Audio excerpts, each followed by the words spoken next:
많은 사람들이 커피는 살이 안 쪄 라는 생각이 있는데요. 그래서 물처럼 커피를 마구마구 드시는 분들이 있다 보니까 제가 오늘 이 영상에서는 커피의 역설이라고 생각을 하시고 커피를 많이 마셨을 경우에 다이어트가 안 된다는 걸 강력히 이야기 드립니다. 이 영상을 끝까지 지켜봐 주시고 커피라는 것을 제대로 알고요, 적정량 그리고 자기한테 맞는 방법까지 찾아가셨으면 좋겠습니다. 안녕하세요. 7년차 다이어트 코치 근짱입니다. 제가 회원님들을 관리하면서 혹은 처음 상담을 하면서 여쭤보는 것이 꼭 하나 있는데요. 그 중 하나가 커피는 하루에 얼마나 드십니까? 라고 이제 여쭤보면 대부분의 사람들이 한 잔 이상은 꼭 마시는 걸로 파악되고 있습니다.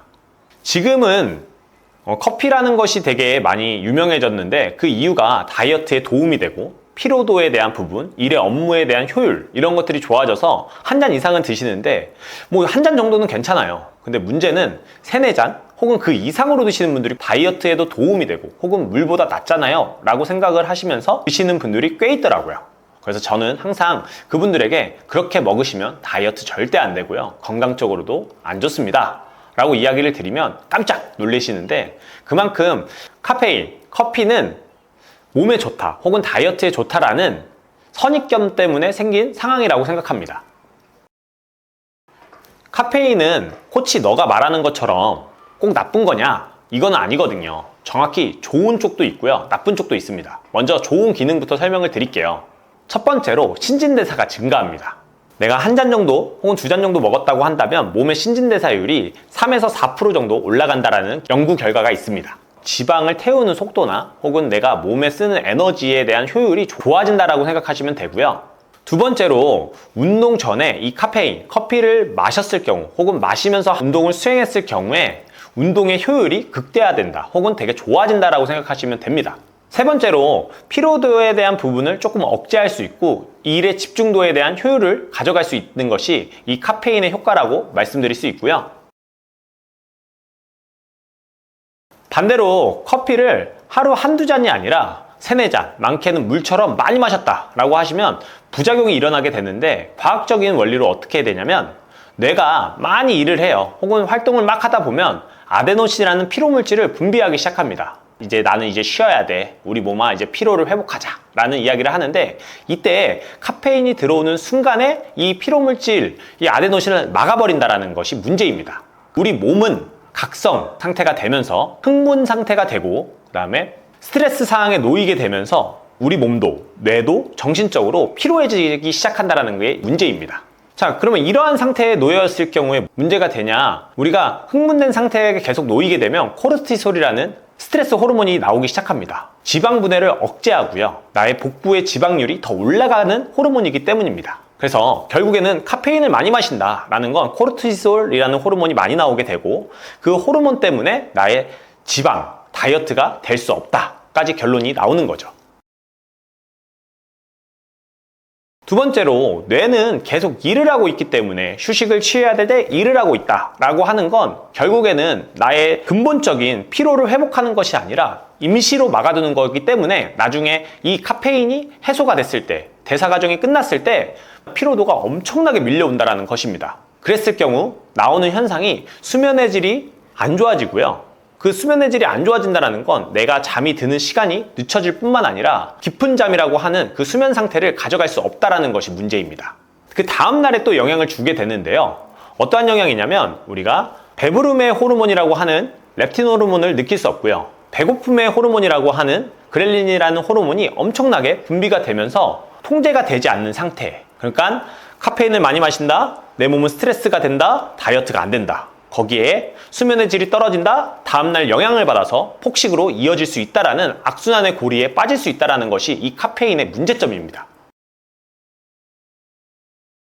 또한 카페인은 다들 알다시피 이뇨작용이 있습니다. 그래서 우리 몸에 있는 필요한 미네랄이나 비타민, 좋은 물질들이 배출되면서 다이어트에 대한 효과가 떨어지고요, 건강에 대한 이점도 조금 더 줄어들게 된다라고 생각하시면 좋고요. 그 외로 카페인을 많이 마셨을 경우에 우리 몸의 수분에 대한 균형이 불균형이 되면서 우리의 문제점이 야기되는데요. 탈수 증상이 나오고 그 탈수 증상은 세포에 대한 수분을 보충을 해주지 못하기 때문에 에너지 효율 혹은 우리 대사의 효율, 다이어트의 효율을 훨씬 더 떨어뜨리게 되는 결과까지 이어지게 됩니다. 그렇기 때문에 우리가 카페인을 많이 마셨다, 한 5잔 마셨다 그러면 그 이상의 수분을 섭취하는 것이 꼭 필요로 한다라고 강력히 이야기 드립니다. 자, 정리를 해볼게요. 그러면 카페인을 적당하게 먹었을 경우에 이점, 신진대사가 좋아지고 다이어트에 혹은 운동에 대한 퍼포먼스가 좋아진다 라는 건 알겠고, 많이 먹었을 경우에 지방이 축적되고 우리 몸이 수면의 질이 떨어지면서 건강적으로도 안 좋다라는 것까지 알게 됐습니다. 좋은 점과 나쁜 점에 대해서 설명을 드렸는데요. 그러면 커피를 전략적으로 먹는 방법에 대해서도 설명을 드려야 될 것 같아요.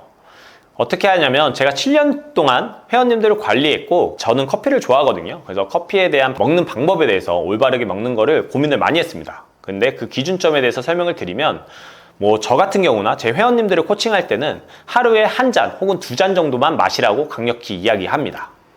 먹는 시간에 대해서는 기상 후에 1시간이나 2시간 정도 뇌를 깨우기 위해서 커피를 마시는 걸 추천하고, 내가 낮에 우리가 밥 먹고 나면 피로도가 좀 오거든요. 혹은 졸립거나 하실 때 1시에서 3시 정도 혹은 4시까지 좋거든요. 그때 커피를 1잔 드시는 걸 추천드립니다. 왜 그러면 3, 4시까지고 그 이유는 안 되냐? 카페인을 먹었을 경우 대사활동, 카페인을 해소하기 위한 시간 때문에 수면의 질을 방해하지 않는 걸 제가 경험하고 논문에서 나오는 거나 연구 결과에서는 3, 4시 정도가 딱 좋다라고 말씀을 드립니다. 내가 오후에 늦은 저녁에 음료를 좀 즐기고 싶다라고 하신다면 차를 추천하고, 혹은 커피를 마시고 싶다라고 하시면 디카페인을 추천드립니다.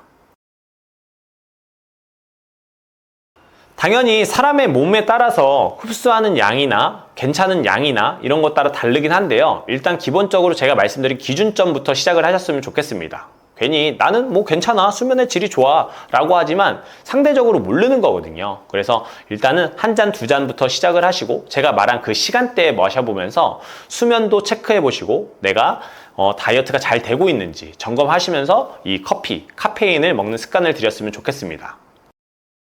정리해서 커피는 양날의 검과 같습니다.